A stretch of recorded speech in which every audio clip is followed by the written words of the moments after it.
Salam sejahtera Malaysia, denyut nadi suara rakyat bergema di channel ini. Jangan lupa tekan butang subscribe, like dan share. Malaysia kita punya, cintai Malaysiaku, kita jaga kita.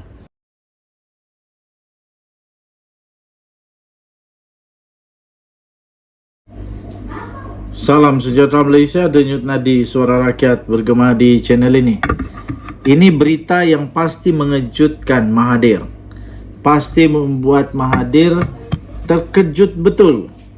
Pada usia dia yang sudah terlalu tua ini, harap-harap dia lah tak terkejut sangat sampai sakit dada lah. Jangan sampai sakit dada pula. Baru sebentar tadi berita diterima. Hakim 1MDB mendedahkan perkara yang amat mengejutkan Mahathir. Hakim One Malaysia Development Berhad yang terkenal itu dengan kes Najib Razak, dengan kes Jolo dan banyak lagi lah yang terbongkar kerana 1MDB ini. Hakim 1MDB ini tiba-tiba muncul dan mendedahkan bahawa pernah jadi rakan kongsi bersama Jasmine Low. Daripada Malaysia Kini, 26 Julai. Bicara 1MDB. Hakim Mahkamah Tinggi Kuala Lumpur, Colin Lawrence Sekorah, mendedahkan bahawa dia pernah menjadi rakan kongsi bersama dengan peguam Jasmine Low yang dikaitkan dengan skandal 1MDB di sebuah firma guaman antara 10 hingga 15 tahun yang lalu. Hakim itu bagaimanapun berkata, Low telah meninggalkan firma guaman Zen & Co antara 10 hingga 15 tahun lalu. Ini adalah semasa Sequeira masih lagi menjadi seorang peguam dan sebelum beliau dilantik menjadi Pesuruhjaya Kehakiman. Dia membuat pendedahan itu semasa perbicaraan kes rasuah 2.28 bilion 1MDB terhadap bekas Perdana Menteri Najib Razak petang tadi. Sequeira membuat pendedahan itu apabila peguam bela tertuduh Muhammad Syafi Abdullah menyoal pasukan pendakwaan jika mereka akan memanggil Jasmine Low untuk memberi keterangan dalam perbicaraan tersebut. Timbalan Pendakwa Raya Ahmad Akram Garib memaklumkan mahkamah bahawa Jabatan Peguam Negara AGC belum melihat sebarang kenyataan yang dirakam oleh pihak berkuasa Malaysia daripadanya dan tidak mempunyai sebarang arahan jika dia akan menjadi saksi pendakwaan dalam perbicaraan 1MDB sekarang. Memandangkan isu Jasmine Low dibangkitkan adalah wajar pada ketika ini, saya mendedahkan bahawa individu yang sama itu dan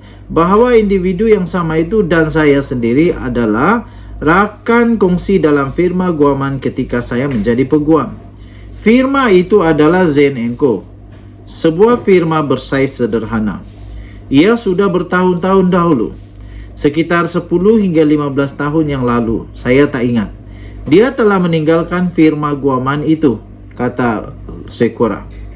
Adalah menjadi amalan undang-undang standard bagi hakim bicara untuk mendedahkan perkara seperti ini demi kepentingan ketelusan dalam pentadbiran keadilan, katanya. Selepas pendedahan Sequeira, perbicaraan disambung semula dengan Syafi menyambung pemeriksaan balasnya terhadap saksi pendakwaan ke-44 Kevin Michael Swampilai, seorang bekas jurubank dengan BSI Bank Cawangan Singapura yang tidak lagi beroperasi.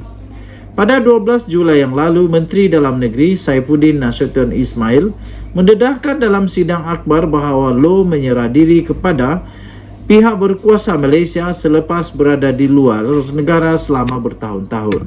Sehari kemudian melalui peguamnya dari firma guaman Amir Bond, bekas eksekutif 1MDB yang baru ditangkap itu berkata bahawa dia mahu membantu pihak berkuasa dalam mempercepatkan usaha pemulihan aset berkaitan skandal berkenaan. Untuk mendapatkan berita lengkap tentang perkara ini, anda boleh layari malaysiakini.com. Bertarikh 26 Julai 2023, diterbitkan pada jam 3.29 petang, bertajuk Hakim 1MDB dedah pernah jadi rakan kongsi bersama Jasmine Low. Kita jumpa lagi. Selamat petang Malaysia. Bye-bye. Salam sejahtera Malaysia, denyut nadi suara rakyat bergema di channel ini. Nampaknya ada berita yang sungguh mengejutkan. Mahathir masih belum berputus asa. Rupanya. Proklamasi Melayu cuba selit 17 nama untuk bertanding PRN atas tiket PN. Wow. Yang hairannya, kenapa PN nak serahkan 17 tempat di atas orang yang tak ada parti, kan? Kalau saya tak bagilah. Pertama, kedua, sah kah boleh menang? Kalau dulu dah kalah teruk, takkan nak bagi peluang kedua. Bolehlah bagi peluang kedua, tapi kalau kalah, sia-sia 17 kerusi. Malam ini akan berlangsung majlis pengumuman calon-calon PN yang akan bertanding di Selangor. Majlis akan berlangsung di Taman Medan dan akan dihadiri oleh pemimpin utama parti-parti yang bergabung dalam PN. Ini adalah majlis pengumuman calon yang pertama diadakan oleh PN dan bagi setiap negeri lain yang juga berlangsungnya PRN. Majlis berbeza akan diadakan di tempat masing-masing pada waktu lain selepas ini. Dengan pengumuman calon malam ini, maka berakhirlah teka-teki siapa yang bertanding, siapa yang tercicir dan siapa yang terkeluar daripada senarai dalam usaha PN menawan negeri Selangor. Apa yang menarik dalam hal ini, sehari sebelum majlis di Selangor itu berlangsung, iaitu semalam seorang pemimpin kanan PN difahamkan telah didatangi oleh seorang utusan proklamasi Melayu yang diterajui oleh Tun Mahathir. Dalam perjumpaan tersebut, utusan proklamasi Melayu itu difahamkan telah menyampaikan senarai 17 nama kepada pemimpin kanan PN untuk diselit dan dimasukkan sebagai calon bagi sama-sama mewakili gabungan blok pembangkang dalam PRN di 6 negeri yang akan berlangsung nanti. Artinya bagi setiap negeri yang berlangsung PRN nanti, proklamasi Melayu cuba mahu meletakkan lebih kurang 3 calon mereka bagi setiap negeri.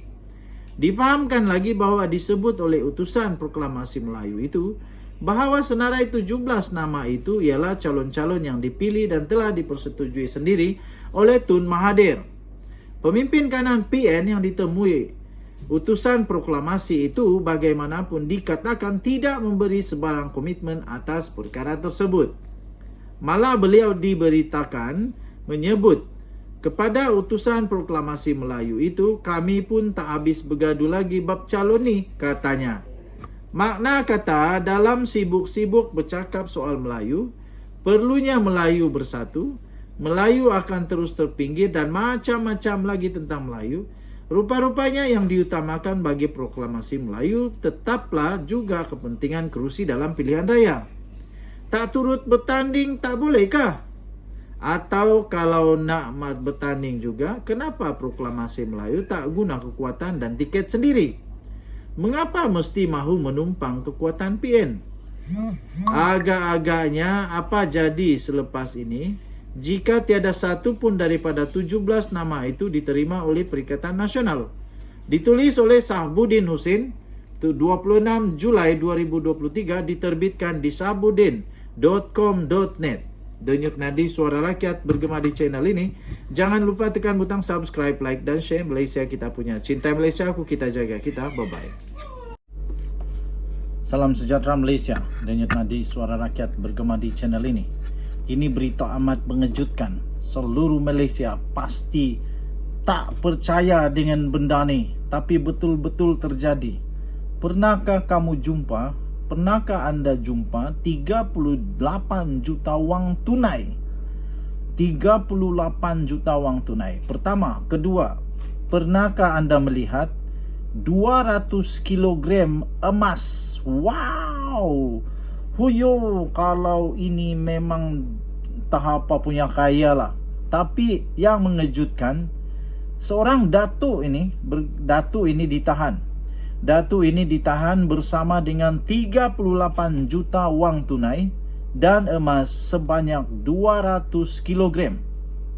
Pihak berkuasa telah merampas wang tunai lebih daripada 38 juta ringgit Malaysia dan emas 200 kilogram lebih 200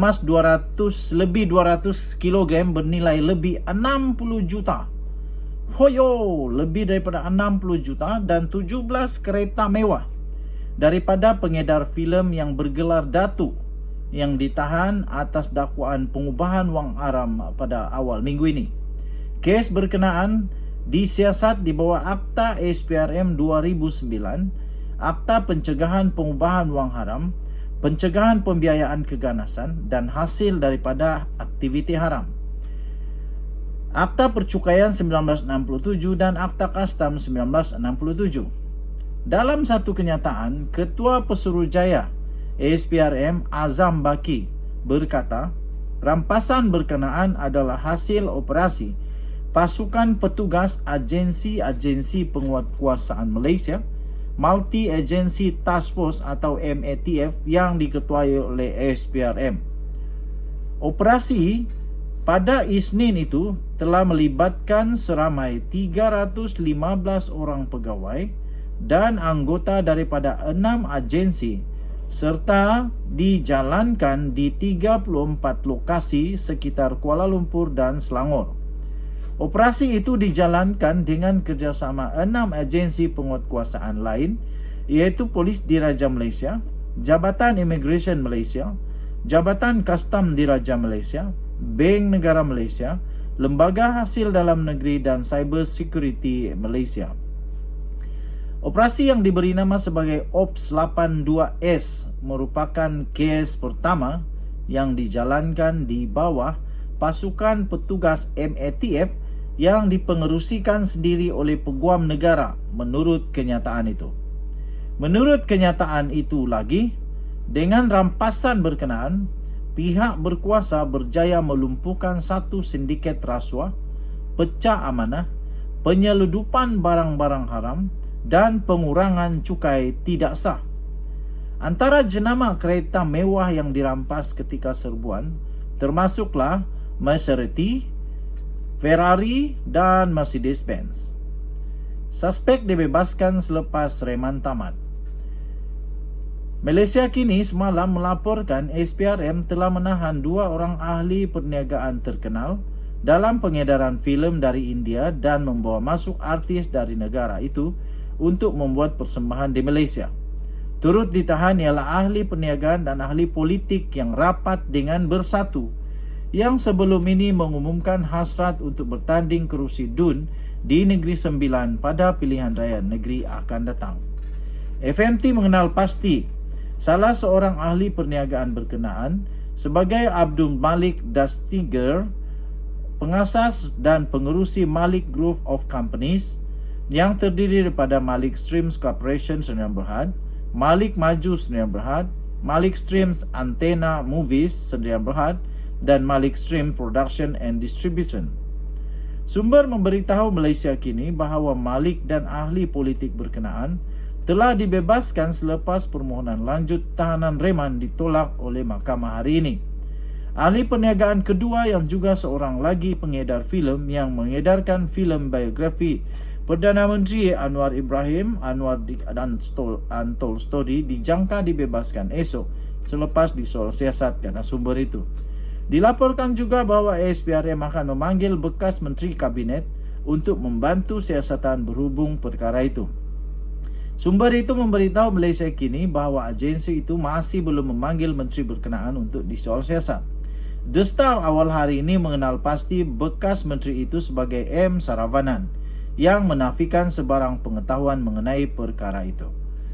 Denyut nadi Suara Rakyat bergema di channel ini. Berita ini diterbitkan di malaysiakini.com bertarikh hari ini 26 Julai 2023 pukul 6 petang tadi. Kita jumpa lagi. Bye-bye.